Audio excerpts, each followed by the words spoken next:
She's like, okay, we'll see what's on there. We flip to it, and there's two women mud wrestling, and she goes, "You are not watching this." Yeah, yeah. I remember those days, and it was a lot of gratuitous Yeah, sexuality, And I wasn't you couldn't get away with that today.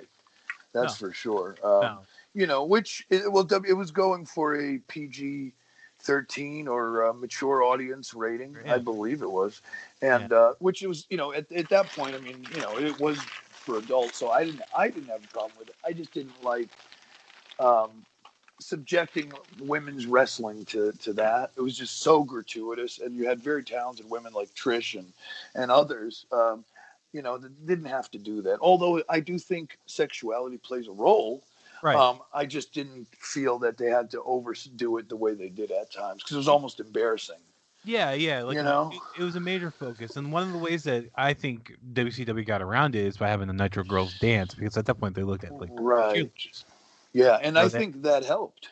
yeah, You it know, definitely did. It definitely did, and it's one of those things where it sucks that they had to go through that, but I think it was necessary for the flip to happen. That what we see sure. now, because none of the people that are on the roster now, I don't think any of them would ever do that. Um, Yeah, I agree. and Totally agree. one of the things that has been kind of highlighted with AEW, they need to work on women's wrestling, because the only people they really have is mainly Britt Baker. Yeah, yeah, and they tried a lot with the Japanese ladies, Hmm. but they for whatever reason I don't feel they've succeeded. No, With Riho, who we haven't seen in a very long time, Kenny Omega's girlfriend or rumored girlfriend. right, Even the champion Sheeta, we don't know much about her. I reviewed the right, show for Vince Russo's brand, and I barely know who she is or what she right. looks like. And I watched the show, and what I mean by that is that's a problem if I can't identify their champion. And what's Yeah, that young lady's name? Nyla Rose, yeah, the big girl. I mean, yeah, she was featured very heavily and a monstrous presence, in a right, positive way, like a really right. killer character. Where's she? So many others that it's like, whoa, guys, like figure out who your A players are and let's get them on the show and let's get them over. So Britt Baker, although when she started AEW Dynamite, her journey, she was very green, and you could tell. But she's made the most, as JR would say, make the most of your minutes, and Mhm. she's improved almost weekly. So and Thunder Rosa as well has been a nice force, but she's an NWA girl. If we Right. think, so that's weird too. With Britt Baker, they took advantage when she was hurt to just keep building this heel character, Yes. where the role model thing. Honestly, one of my favorite things that they did with her while she was injured is the whole thing with Tony Schiavone, like going to the spas and stuff, Yes. and Yeah. he'll do a broadcast. He goes, "Okay, Britt is handing me a note," and that kind of thing. Yeah, and I thought that was brilliant because that's the kind of stuff that fans need to see to help them help the Mhm. character get over. You know Yeah, what I mean? So yeah, yeah. I think that's really important. Absolutely. And there's not a lot of things I'll praise WWE on, but I think Impact and WWE have a way better women's division than Oh, AEW I think currently. so. I think so. I mean, I think WWE by far has the best one. You know Mhm. what I mean? So for the podcast, or I mean not for the podcast, for the ladies wrestling, it just completely is dominant. You can't even compare them. Right. No, no. And Impact's a very close second. And Impact used to have a really good one back in the 2010s with the Beautiful People were on there, and Gail Kim and Mickey James and all those people. Yeah, and they did for a very long time shine, and they still do. They have that Trisha Parker. Yeah. I'm not sure if Tessa Blanchard is still there. No, no, She's not she's there. not. Okay. No, they recently actually, relative to a second generation female, they have Rachel Ellering, Paul Ellering's Oh, daughter. okay. The reason I think Tessa popped up is she was at the convention I did this weekend, so the name I just associated that. But yeah, but no, There's nonetheless, there's rumor that she's going to either WWE or AEW, and that they're very close to signing with AEW. That's Oh, the really? rumor. Yeah. I hear, and I don't really know her one bit, but she seems like she has a very bad attitude, from what I hear. Hmm. That was You know, the ongoing rumor before she was let go of with Impact and Ring of Honor. Is that and she I, had an I attitude? and I'll tell you what, I've seen her and walked by her many times, and I got to tell you something. Me as a young man in the business, I was taught by my elders to always introduce yourself.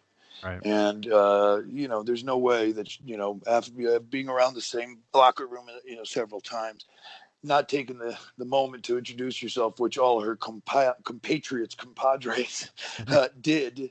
It kind of just, it doesn't insult me, but it kind of makes me, I don't like to believe the rumors, but it makes you kind of think like maybe some of them, might be right. I don't know. Maybe there's some truth there. Yeah, maybe. Who Yeah. knows? Who knows? But yeah, I mean, she's a good worker, and she has huge upside. So I mean, I Right. hope I hope she could help AEW. I think more than the WWE. Oh no, no, definitely. And I that's kind of the ongoing thoughts is it would be better for a catch for AEW, but I can kind of see her going with WWE because I mean if you look at interest, you have Flair versus Blanchard. That would be a weird like twist on everything. That would be a wonderful PR gimmick. Exactly. If WWE was smart enough, boy, that could be a home run built-in deal right there. Yeah. Yeah. Yeah. Well, they've Yeah, been I know. they've I been know. plenty times before. Yeah. And you mentioned, I'm sorry, I only have to bring this up because it's all unfortunate. You mentioned the pay per view last night, and they had zombies there. So Yeah. What did you think of that? I get it. They're trying to do a promo for the Army of the Dead because Dave Bautista's in it. Right. I get it. But you would think that But they would learn their lesson with the zombies when the last failure that they had of a zombie with ECW ECW. Right. would have Right. went south. But even if it's the ECW zombie, to me wasn't as bad because it was laughed at. It was Hmm. almost like jokish. It Hmm. was meant to be very parody-esque, like we're just going to beat the crap out of this idiot. It's a stunt. Right. The problem with this was you have Damian Priest, the guy you're trying to get over as a hot baby face who just came out of WrestleMania with Hmm. Bad Bunny in a impressive outing for them, and people were talking about it because of Bad Bunny, but nonetheless they all got the rub on mainstream media, so they buried it. They buried him with the zombies just being a part of it, even though he didn't sell for them. But Miz and Morrison, these are your superstars selling for extras in Hmm. zombie makeup to put Hmm. over a movie. Right. Come on, man. And And if they, my opinion is, if they wanted to incorporate it, they could have had it where Damian Priest was being followed by zombies because he does have that dark character, and that would kind of work.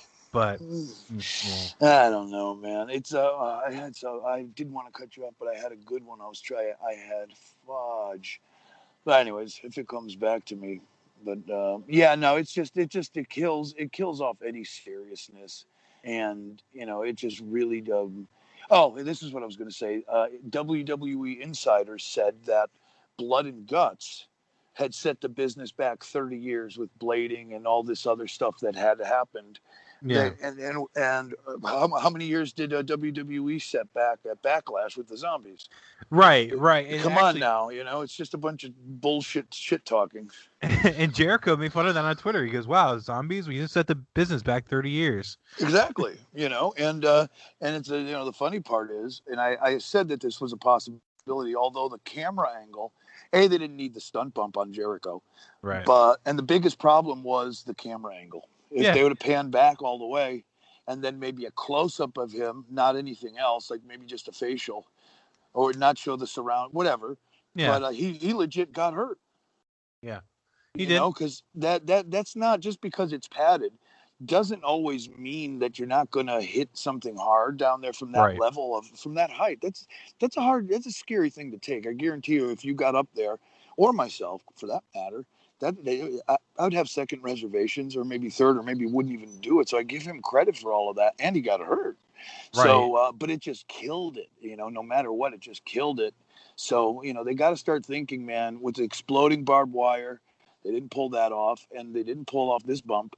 and they didn't need it. They could have had No, just as a compelling of a thing. If you're not going to do it right, don't do it at all. I don't even think they needed to do the exploding barbed wire with Mox and No, Omega. It was unnecessary. yeah. Well, But it's just. Oh, go ahead. I'm sorry. no. What I was going to add to is, like, I have friends that are super WWE fans, and of course, they're bashing that. And he's just like, oh, it just seems like everyone gives a pass to AEW. I'm like, I think the main reason AEW gets a pass is they've only been around for like a year.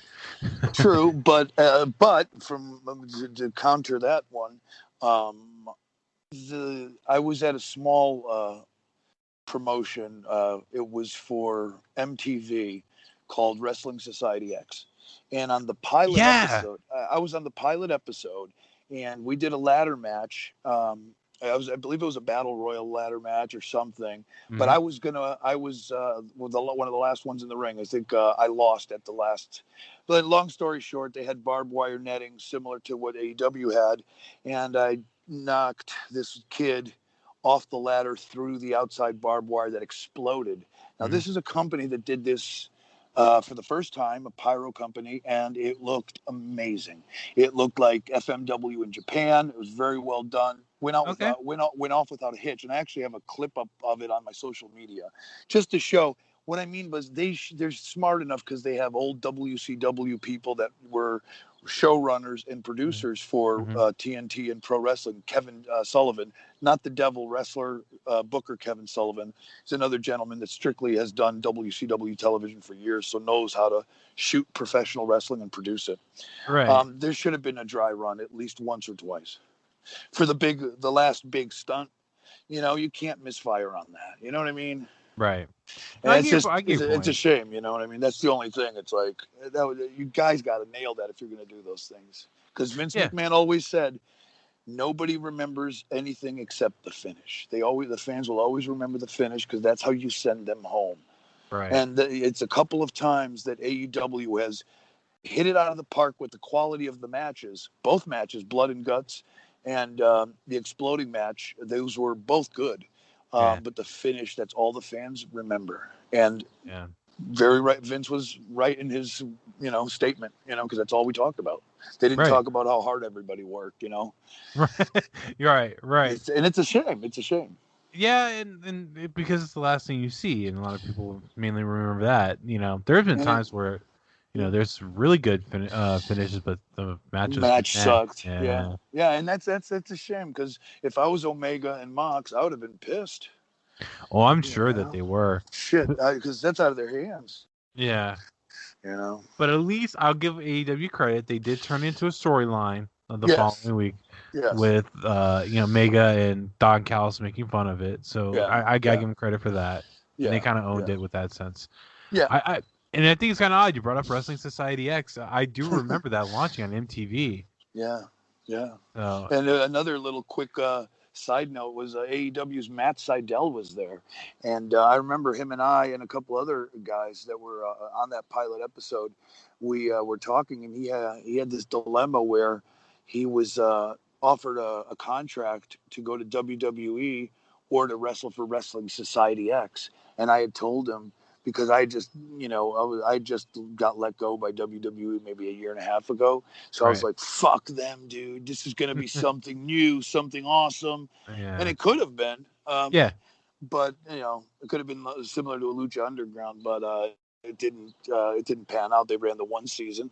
And that's the funny thing. The ratings in that one season were very comparable to AEW's. I Yeah. remember Wrestling Society X's first episode was like a 1 or close to it. Mhm. So it's right Right. up there with Dynamite. I know times have changed with the way we get our content, less people watching cable, but it's Yeah. just funny how I gave him all the wrong information about not going to WWE.